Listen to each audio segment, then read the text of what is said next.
ನಮಸ್ಕಾರ ಬಂಧುಗಳೇ, ಇದು ಸಾಮಾನ್ಯ ಸೋಮವಾರವಲ್ಲ, ಬ್ರಹ್ಮಯೋಗದ ಸೋಮವಾರ. ಬ್ರಹ್ಮಯೋಗವು ತುಂಬಾ ದುರ್ಲಭವಾಗಿ, ಅಂದರೆ ಅಪರೂಪಕ್ಕೆ ಬರುವಂತಹ ಯೋಗ. ಹಾಗಾಗಿ ಈ ಶಕ್ತಿಶಾಲಿ ಸೋಮವಾರದ ದಿನ ನಾವು ಶ್ರೀ ಕಾಶಿ ವಿಶ್ವನಾಥ ದೇವರ ಒಂದು ಶಕ್ತಿಶಾಲಿ ಮಂತ್ರವನ್ನು ಪಾರಾಯಣ ಮಾಡಿದ್ದೇವೆ. ಈ ಮಂತ್ರವನ್ನು ಇಂದು ಭಕ್ತಿಯಿಂದ ಪೂರ್ತಿ 108 ಬಾರಿ ಪಾರಾಯಣ ಅಥವಾ ಶ್ರವಣ ಮಾಡಿದರೆ ಬದುಕಿನ ಪೂರ್ತಿ ಸುಖ ಪ್ರಾಪ್ತಿಯಾಗುತ್ತದೆ, ವಿದ್ಯೆ ಹಾಗೂ ಬುದ್ಧಿ ಪ್ರಾಪ್ತಿಯಾಗುತ್ತದೆ,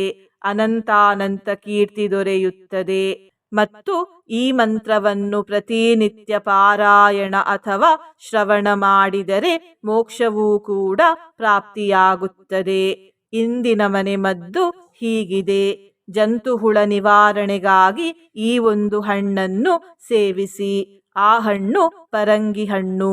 ಪರಂಗಿ ಹಣ್ಣನ್ನು ಸಣ್ಣದಾಗಿ ಕಟ್ ಮಾಡಿಕೊಂಡು ಅದಕ್ಕೆ ಸ್ವಲ್ಪ ಉಪ್ಪು ಮತ್ತು ಸಕ್ಕರೆಯನ್ನು ಹಾಕಿ ಸೇವಿಸಿ. ಹೀಗೆ ಮಾಡುವುದರಿಂದ ಜಂತುಹುಳದ ಸಮಸ್ಯೆ ನಿವಾರಣೆಯಾಗುತ್ತದೆ. ಇದರ ಜೊತೆಗೆ ಪರಂಗಿ ಹಣ್ಣು ಮಲಬದ್ಧತೆಯ ಸಮಸ್ಯೆಯನ್ನು ಕೂಡ ದೂರ ಮಾಡುತ್ತದೆ.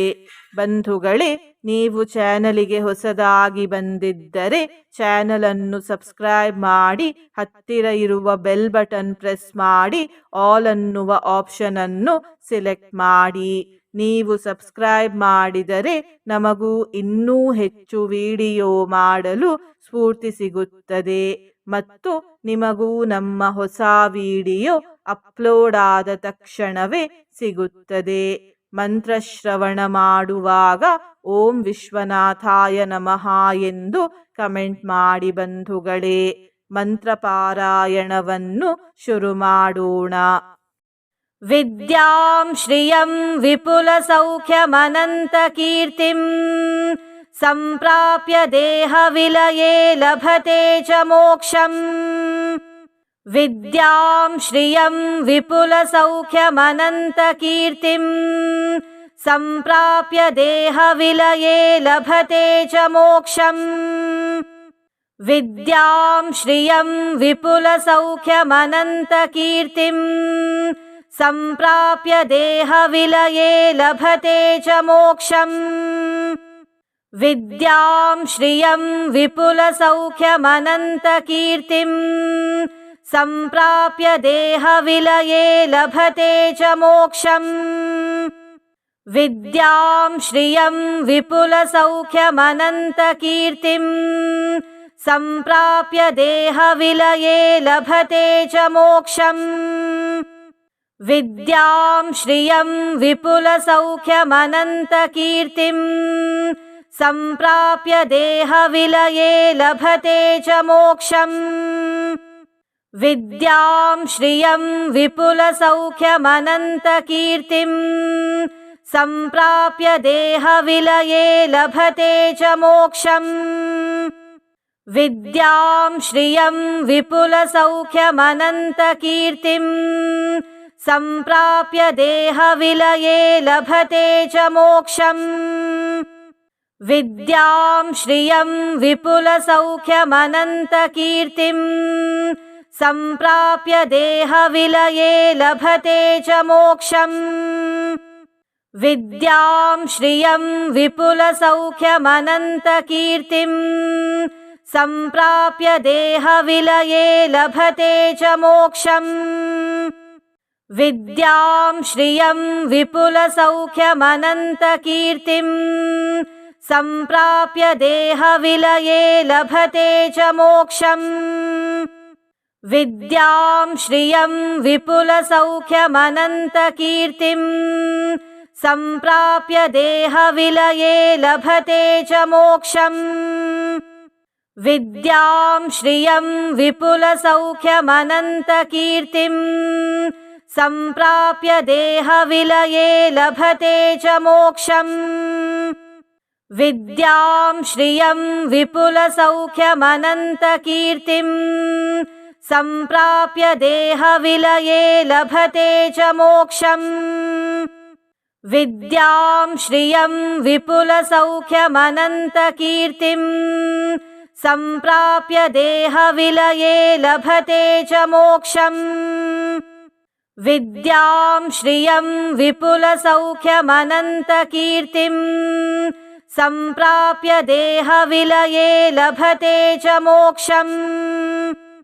विद्यां श्रियं विपुलसौख्यमनन्तकीर्तिं सम्प्राप्य देहविलये लभते च मोक्षम् विद्यां श्रियं विपुलसौख्यमनन्तकीर्तिं सम्प्राप्य देहविलये लभते च मोक्षम् विद्यां श्रियं विपुलसौख्यमनन्तकीर्तिं सम्प्राप्य देहविलये लभते च मोक्षम् विद्यां श्रियं विपुलसौख्यमनन्तकीर्तिं सम्प्राप्य देहविलये लभते च मोक्षम् विद्यां श्रियं विपुलसौख्यमनन्तकीर्तिं सम्प्राप्य देहविलये लभते च मोक्षम् विद्यां श्रियं विपुलसौख्यमनन्तकीर्तिं सम्प्राप्य देहविलये लभते च मोक्षम् विद्यां श्रियं विपुलसौख्यमनन्तकीर्तिं सम्प्राप्य देहविलये लभते च मोक्षम् विद्यां श्रियं विपुलसौख्यमनन्तकीर्तिं सम्प्राप्य देहविलये लभते च मोक्षम् विद्यां श्रियं विपुलसौख्यमनन्तकीर्तिं सम्प्राप्य देहविलये लभते च मोक्षम् विद्यां श्रियं विपुलसौख्यमनन्तकीर्तिं सम्प्राप्य देहविलये लभते च मोक्षम्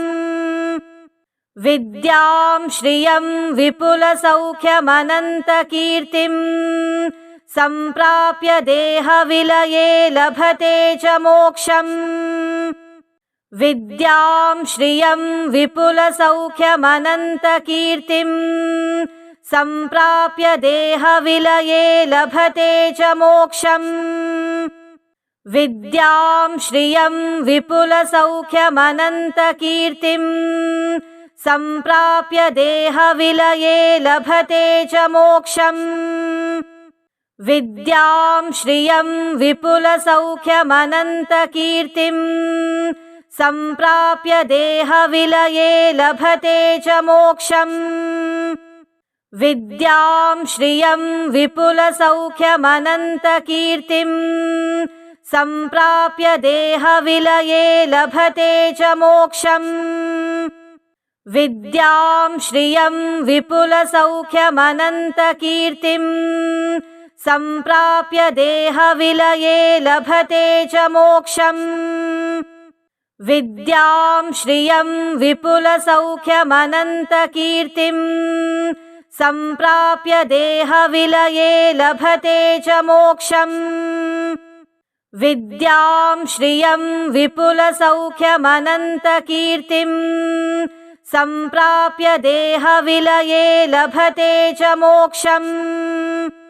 विद्यां श्रियं विपुलसौख्यमनन्तकीर्तिं सम्प्राप्य देहविलये लभते च मोक्षम् विद्यां श्रियं विपुलसौख्यमनन्तकीर्तिं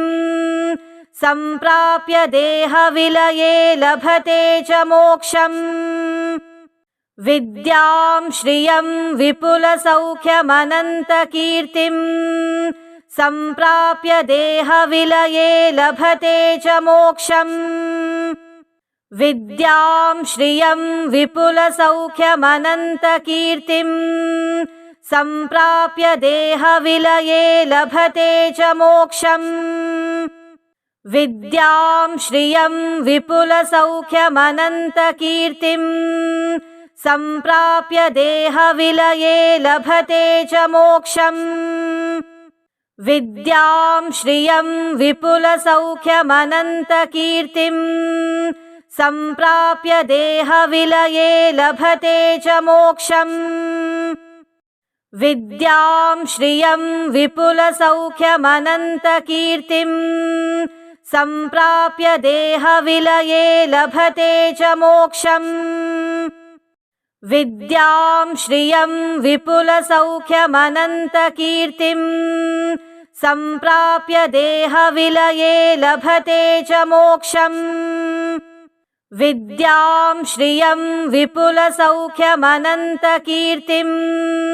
सम्प्राप्य देहविलये लभते च मोक्षम् विद्यां श्रियं विपुलसौख्यमनन्तकीर्तिं सम्प्राप्य देहविलये लभते च मोक्षम् विद्यां श्रियं विपुलसौख्यमनन्तकीर्तिं सम्प्राप्य देहविलये लभते च मोक्षम्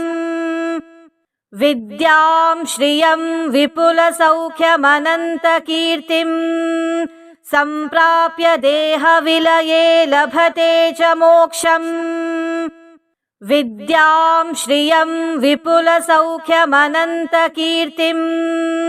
सम्प्राप्य देहविलये लभते च मोक्षम् विद्यां श्रियं विपुलसौख्यमनन्तकीर्तिं सम्प्राप्य देहविलये लभते च मोक्षम् विद्यां श्रियं विपुलसौख्यमनन्तकीर्तिं सम्प्राप्य देहविलये लभते च मोक्षम् विद्यां श्रियं विपुलसौख्यमनन्तकीर्तिं सम्प्राप्य देहविलये लभते च मोक्षम् विद्यां श्रियं विपुलसौख्यमनन्तकीर्तिं सम्प्राप्य देहविलये लभते च मोक्षम् विद्यां श्रियं विपुलसौख्यमनन्तकीर्तिं सम्प्राप्य देहविलये लभते च मोक्षम् विद्यां श्रियं विपुलसौख्यमनन्तकीर्तिं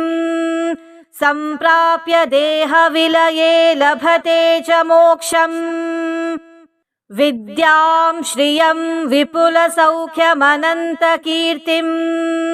सम्प्राप्य देहविलये लभते च मोक्षम् विद्यां श्रियं विपुलसौख्यमनन्तकीर्तिं सम्प्राप्य देहविलये लभते च मोक्षम् विद्यां श्रियं विपुलसौख्यमनन्तकीर्तिं सम्प्राप्य देहविलये लभते च मोक्षम् विद्यां श्रियं विपुलसौख्यमनन्तकीर्तिं सम्प्राप्य देहविलये लभते च मोक्षम्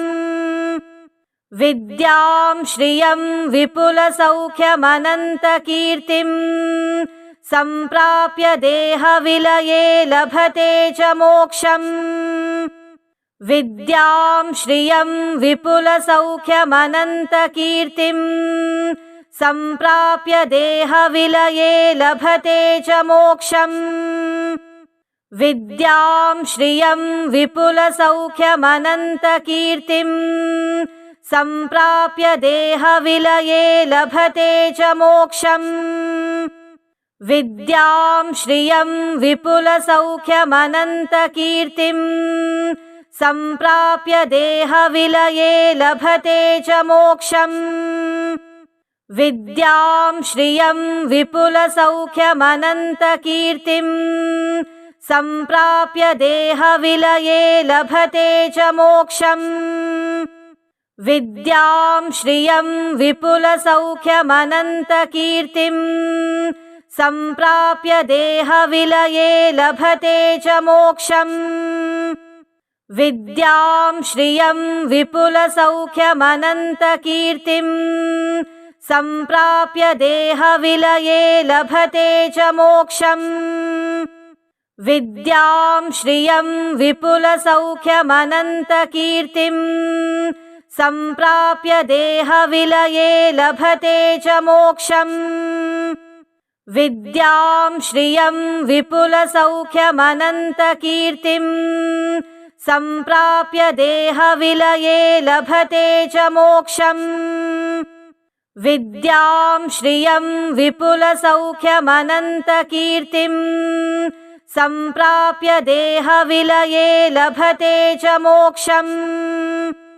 विद्यां श्रियं विपुलसौख्यमनन्तकीर्तिं सम्प्राप्य देहविलये लभते च मोक्षम् विद्यां श्रियं विपुलसौख्यमनन्तकीर्तिं सम्प्राप्य देहविलये लभते च मोक्षम् विद्यां श्रियं विपुलसौख्यमनन्तकीर्तिं सम्प्राप्य देहविलये लभते च मोक्षम् विद्यां श्रियं विपुलसौख्यमनन्तकीर्तिं सम्प्राप्य देहविलये लभते च मोक्षम् विद्यां श्रियं विपुलसौख्यमनन्तकीर्तिं सम्प्राप्य देहविलये लभते च मोक्षम् विद्यां श्रियं विपुलसौख्यमनन्तकीर्तिं सम्प्राप्य देहविलये लभते च मोक्षम् विद्यां श्रियं विपुलसौख्यमनन्तकीर्तिं सम्प्राप्य देहविलये लभते च मोक्षम् विद्यां श्रियं विपुलसौख्यमनन्तकीर्तिं सम्प्राप्य देहविलये लभते च मोक्षम् विद्यां श्रियं विपुलसौख्यमनन्तकीर्तिं सम्प्राप्य देहविलये लभते च मोक्षम् विद्यां श्रियं विपुलसौख्यमनन्तकीर्तिं सम्प्राप्य देहविलये लभते च मोक्षम् विद्यां श्रियं विपुलसौख्यमनन्तकीर्तिं सम्प्राप्य देहविलये लभते च मोक्षम् विद्यां श्रियं विपुलसौख्यमनन्तकीर्तिं सम्प्राप्य देहविलये लभते च मोक्षम् विद्यां श्रियं विपुलसौख्यमनन्तकीर्तिं सम्प्राप्य देहविलये लभते च मोक्षम् विद्यां श्रियं विपुलसौख्यमनन्तकीर्तिं सम्प्राप्य देहविलये लभते च मोक्षम् विद्यां श्रियं विपुलसौख्यमनन्तकीर्तिं सम्प्राप्य देहविलये लभते च मोक्षम् विद्यां श्रियं विपुलसौख्यमनन्तकीर्तिं सम्प्राप्य देहविलये लभते च मोक्षम् विद्यां श्रियं विपुलसौख्यमनन्तकीर्तिं सम्प्राप्य देहविलये लभते च मोक्षम् विद्यां श्रियं विपुलसौख्यमनन्तकीर्तिं सम्प्राप्य देहविलये लभते च मोक्षम् विद्यां श्रियं विपुलसौख्यमनन्तकीर्तिं सम्प्राप्य देहविलये लभते च मोक्षम् विद्यां श्रियं विपुलसौख्यमनन्तकीर्तिं सम्प्राप्य देहविलये लभते च मोक्षम् विद्यां श्रियं विपुलसौख्यमनन्तकीर्तिं सम्प्राप्य देहविलये लभते च मोक्षम् विद्यां श्रियं विपुलसौख्यमनन्तकीर्तिं सम्प्राप्य देहविलये लभते च मोक्षम् विद्यां श्रियं विपुलसौख्यमनन्तकीर्तिं सम्प्राप्य देहविलये लभते च मोक्षम्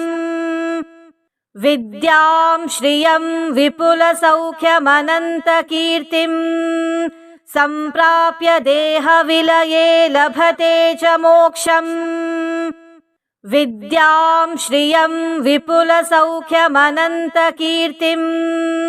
सम्प्राप्य देहविलये लभते च मोक्षम् विद्यां श्रियं विपुलसौख्यमनन्तकीर्तिं सम्प्राप्य देहविलये लभते च मोक्षम् विद्यां श्रियं विपुलसौख्यमनन्तकीर्तिं सम्प्राप्य देहविलये लभते च मोक्षम् विद्यां श्रियं विपुलसौख्यमनन्तकीर्तिं सम्प्राप्य देहविलये लभते च मोक्षम्